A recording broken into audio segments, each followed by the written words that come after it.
Oh.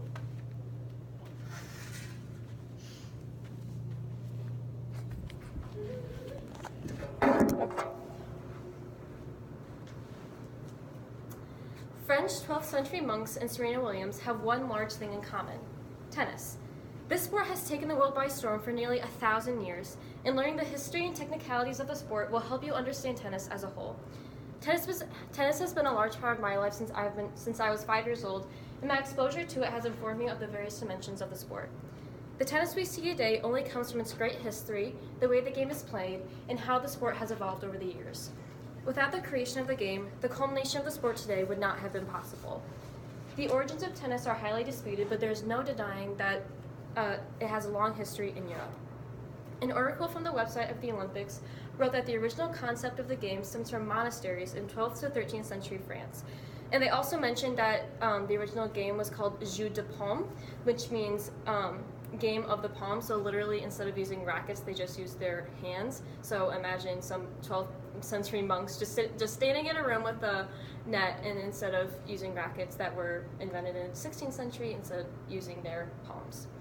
And they also, and although disputed, the same article states that the monks in French exclaimed tennis as they were serving, which meant take this.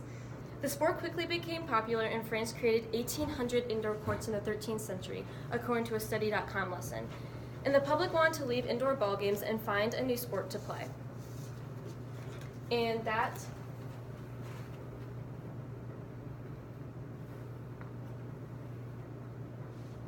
is where this guy comes in. His name is Walter Clopton Wingfield, and he was the man who gave the people a new sport, which was tennis.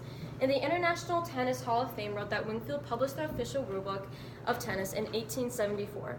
There were numerous games that were based on the concept of tennis, and Wingfield wanted to define the sport. So basically, there were a whole bunch of different variations, and he just wanted to come together and define one sport for the people.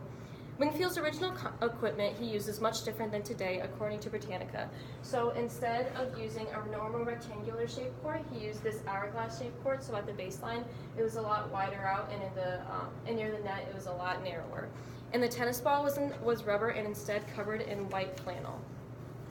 Tennis on a professional level is played in various tournaments held in almost every continent, and one of the most recognized and esteemed ones is Wimbledon.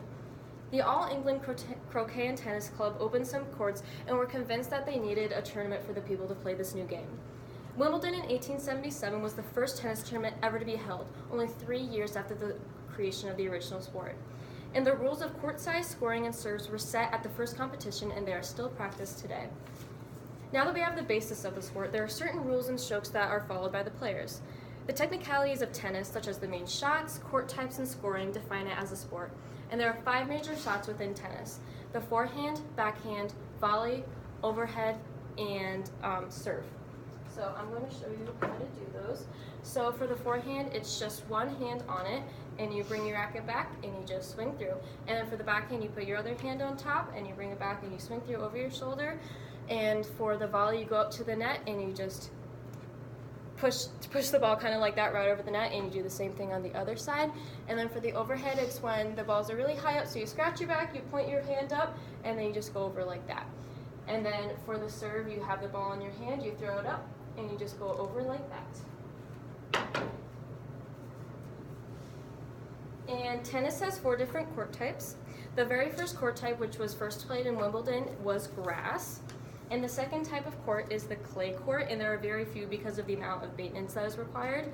And Sports by Apt explains that hard/cement courts are the most common due to their inexpensive maintenance and are the most reliable during play. And in fact, I've never seen or played on any other court besides cement courts, so they are very common. And the last court type may not be one that you initially think of, but it is carpet, and they are extremely rare. Scoring of tennis is the same structure as the popular phrase game, set, match. And there are certain points that you have to win in order to win the game, and it goes in order of love, 15, 30, 40, and then deuce. So you start love, love, and then you go love, 15, love if you win the next point, and so on.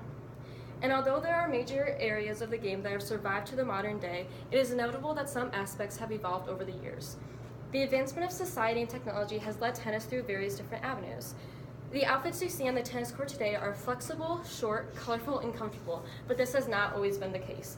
And one of the most uncomfortable and hot outfits that I can ever imagine was worn by this lady right here, and her name is Charlotte Cooper. And what she is wearing in this picture is a long dress, a corset, and hard shoes. And in a lot of other instances, they also wore big floppy hats so they could barely even see the ball anyways. But today, for example, that lady right there, she's Serena Williams, and she's wearing something short. She's even wearing shorts, which women weren't allowed to wear back in the day, and it's very colorful and very flexible. And Wingfield, the man we talked about earlier who created tennis, needed strings for the rackets. And does anyone have a guess, maybe not tennis players, as to what the strings initially were made out of?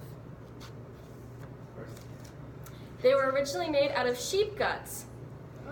So basically they had to clean them. They cleaned them until there was no bacteria, and then they strung them out, and then they wound them up until they had strings. But today they're used of synthetic materials such as polyurethane.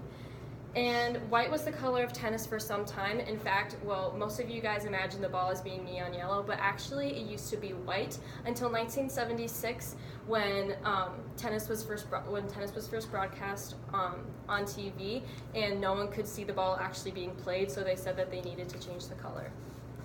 The changes tennis has undergone must both be challenged and preserved as we look back to its roots and forward into the future. The popularity of the sport today can be attributed to its history, materials, score, and evolution. Players and fans alike have kept the sport alive for nearly 1,000 years, and it is our responsibility to preserve and continue the sport. It is best to remember that tennis started its humble beginnings within the walls of French monasteries and has been carried to span the entire globe and unite the people with a passion for the game.